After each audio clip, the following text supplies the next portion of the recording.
We talk on the channel a lot about getting woke and going broke, but a lot of times there's the opposite. At this point, if you do something that's not woke and just is refreshing and actually pays off to the audience, it is something that actually garners you praise and garners you financial support as well. We've seen this big time with the Super Mario Brothers movie, which passed a major milestone over the weekend, which we're going to get to in just a second. This is absolutely crazy, but the audience has spoken and they're saying they love it. Now, this is something I've seen also with, of course, the Picard series. As much as I think it's a little woker than this is, the Picard season 3 actually did like just present an aged next generation doing what they do best. And of course, that made people happy in terms of the audience that watched it. It's a little late on the Star Trek franchise, but maybe they can turn things around. We'll see with what happens with this. But we know that Mario is on the right track, just like the Sonic movie a couple years ago was also. People were very happy with that. And when's Hollywood just going to learn that, like, just make people happy? Do something good, and people will show up to the theaters. It's that simple. Ugh, oh my gosh, they let politics get in the way of this stuff every single time. But we'll see what happens after they get this news. And here is our news, my friends. Flying Sparks is my beautiful, sweeping superhero epic. There's no woke stuff in it. It's a wonderful, wonderful story. If you like action, adventure, the classic comic tales that Marvel and DC used to tell before they were, of course, transformed into this nightmare, please check this out. It's a wonderful book. I've worked very, very hard on this along with my art team, and it is down in the description below. This is going to be available just for a short time longer, as I am, of course, getting this ready for print right now. So I appreciate the support. If you like superheroes and if you like Mario Brothers, you're absolutely going to enjoy this, because I got some references to the game in there. I do. All right, here is the news of the day. Super Mario Brothers movie officially smashes $1 billion globally. $1 billion. That's right. This is a huge milestone for an animated movie like this. It's absolutely crazy. You don't see this happen very often. And of course, this is smashing through a bunch of records of different movies, which they get into in the article just here. It's officially the first film of the year.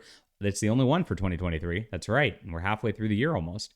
A coveted $1 billion milestone at the global box office. As of Sunday, after 26 days of release, the animated video game adaptation has grossed $490 million in North America and $532 million internationally. It's only the fifth movie since the pandemic to hit the 1 billion club. And here they are. Spider-Man No Way Home, good movie also. Top Gun Maverick, good movie also. Jurassic World Dominion, didn't see that. And Avatar Way of the Water, also didn't see that. I didn't see that one because it's like 3.5 hours long. I just can't sit through that, guys. I'm sorry. Super Mario Brothers movie opened in theaters April 5th has generated a towering $204 million its first 5 days of release, notching the biggest opening weekend of the year and the second biggest debut ever for an animated movie. Second ever, guys.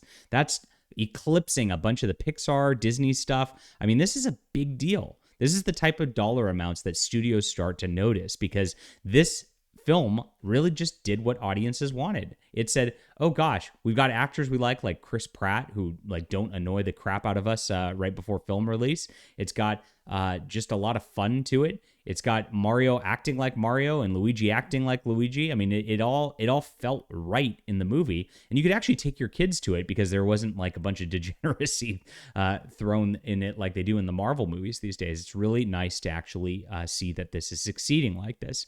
But I think it is a testament to the fact that there are audiences for non-woke product. The woke market is actually a very niche market, and while I guess they're up to like 20% of like Gen Z people now, or whatever the hell it is, that are identifying as alphabet soup at this point, those people are just doing it just to try to fit in and just to like try to like get in with that culture sort of thing that they've been fed through the propaganda.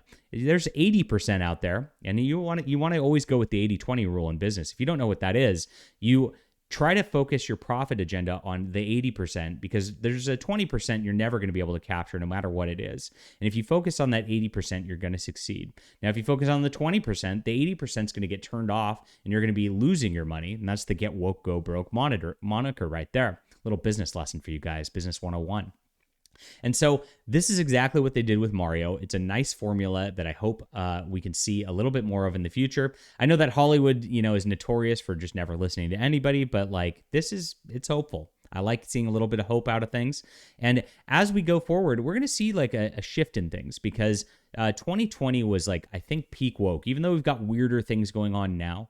2020 is really where they pushed that during the pandemic and the Black Lives Matter, and there was actually a movement to push at that point.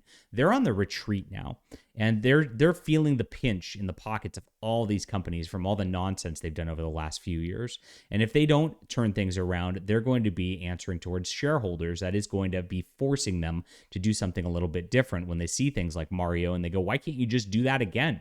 It's pretty simple, you'd think. All right, leave a comment down below with what you think about this. Hit that like and subscribe button. We'll be back soon.